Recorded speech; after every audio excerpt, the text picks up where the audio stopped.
I designed this in my first book, Creating Wire and Beaded Jewellery, in about, I think it's 2003.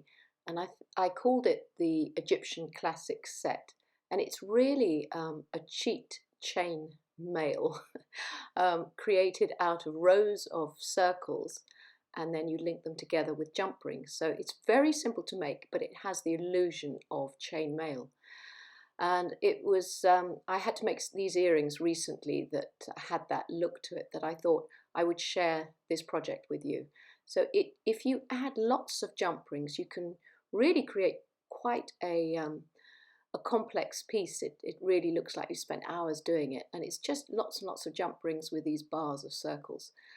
See, this is great for a watch bracelet because it fits around the wrist, or you can make shapes, starting, tapered shapes with lots of rows and then tapering it down. You could do a grid of making a square like this. It makes really nice pendants. This style I've done before as a Christmas tree, sort of with red and green wire. So you can make it as a sort of a Christmas decoration. But you can see how versatile it is. It's you really, once you know the technique, you can create all sorts of shapes with it. So I'm going to use 0.8 millimeter gauge. This is gilt. It's coated to copper, and these step pliers are quite good to use, or you can use your round nose pliers. You're really just going to be making circles, so I'll use my round nose pliers. So you choose the size of circle, so keep to the same part of your pliers every time, and you create a complete circle working off the end of your spool. Then place the round nose pliers back on the wire and create another circle next to it, but keep the top straight, so you're working sort of in a line, so a line of circles. So there's two. So if you want to keep making these circles, you just position your pliers, same part of your pliers there, to get the same circumference again, and there you can see a row of three. And then you would cut them off with your snips within the circle, so you get a complete sort of row. So you just make these circular sort of shapes on a row, and you'll decide what you're going to do, a tapered piece so here's another 3 circular row I'm going to do. So you just curl them around and around. You bring the wire around your pliers rather than your pliers around the wire. And then, so keep going. You can make 2s, you can make 3s, you can make 4s, you can make 5s, so on. So here we are. I've made 2s, 2 of 2s, 2 of 3s, a 4 and a 5, because I'm going to do a tapered, like a pyramid piece. And now we just need some jump rings. But first of all, I'm going to gently tap hammer, and I've got to be very careful that I'm hammering with the steel really the end of the circle, not the crossover bit at the top of the bar, because that crossover bit, if you hammer it too hard, you'll weaken it, and that joint will become very weak. So you want to actually toughen it. So just really, it's the end circles that are important, because they're going to put links into those, and also because they can open. So just gently tap hammer on a steel block all the bars to flatten them and to work harden them. And in fact, really, once you've done that, you can actually use that nylon part rather than the steel end if you're worried about hitting too hard.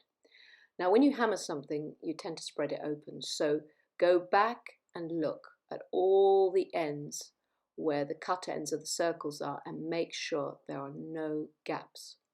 So take your flat nose pliers or your chain nose pliers and go through all those little the ends, and just check there's no spaces, no gaps left, because when you connect your jump rings in, you don't want those to come out. So just make sure everything's flat, everything's closed, everything is straight.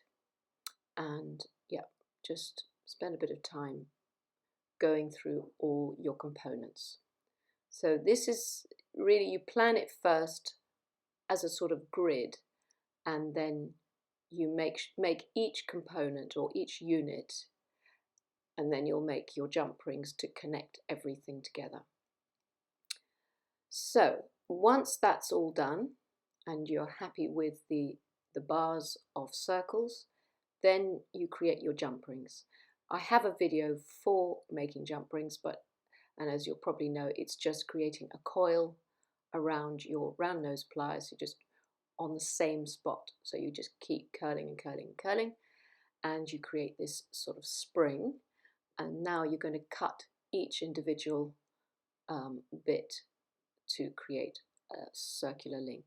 So you find the last cut end and you cut through to the next one above, and so forth in a line. So you get lovely ready-made jump rings.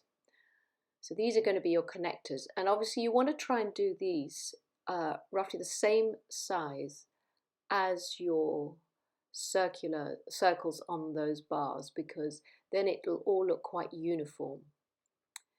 Now always open a jump ring sideways, so with your pliers just twist to open, and you're going to link each of these bars to each other from each end link.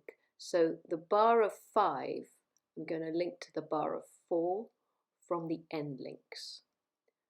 So close those up and then go to the other side to link it as well on the other side.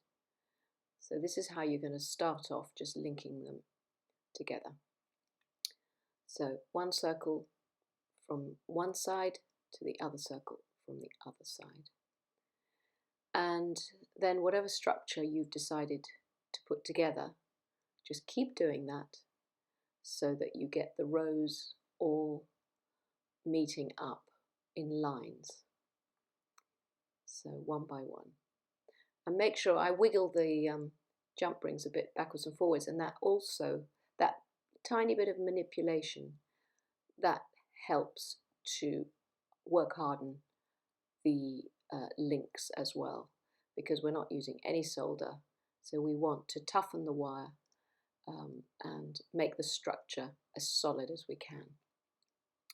So now I'm connecting a 3 bar to a 4 bar, and then I'll go up through the rows in this way to make this sort of tapered pyramid look. Actually, I did make 2 bars of 3, but I think I'm going to go straight to a 2 now. I'll omit one of the ones I made. You really, sometimes you can decide where to change it as you're making it.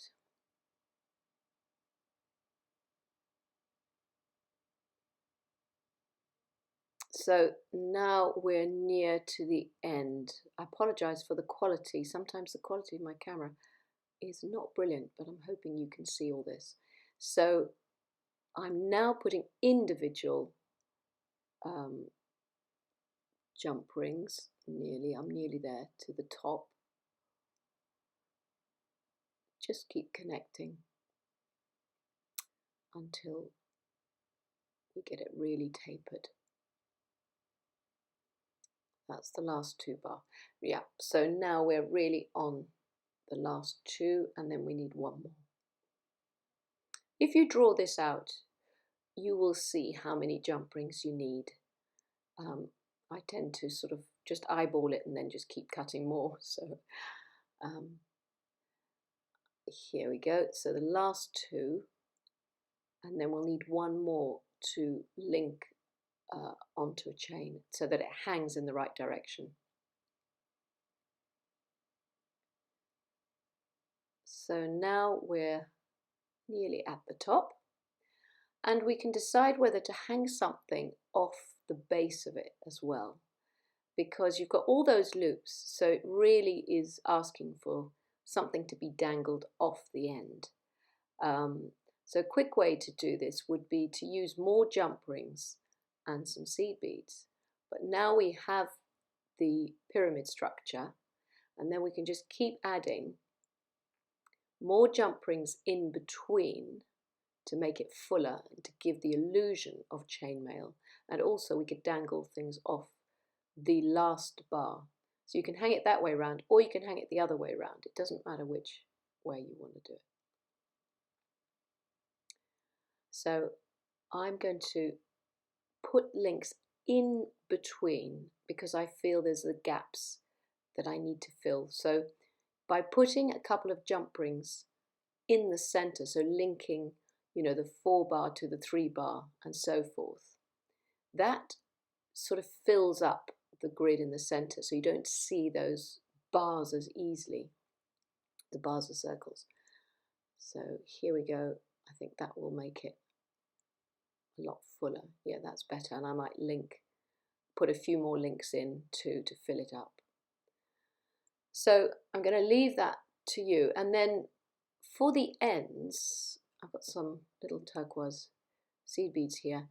You can use jump rings again, because if your beads are small enough, you can just feed a bead directly onto a jump ring and link that as a sort of dangled end at the base.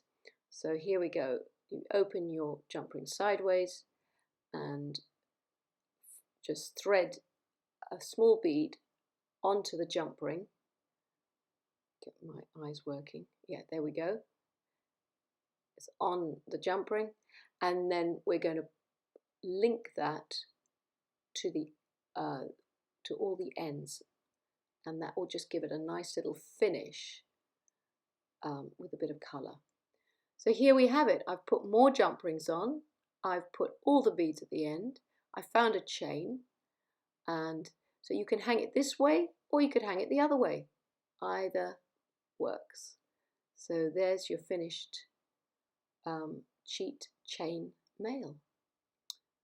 And I hope you come up with different patterns that you can do for yourself, and you'll find this a really useful technique. Thank you for watching.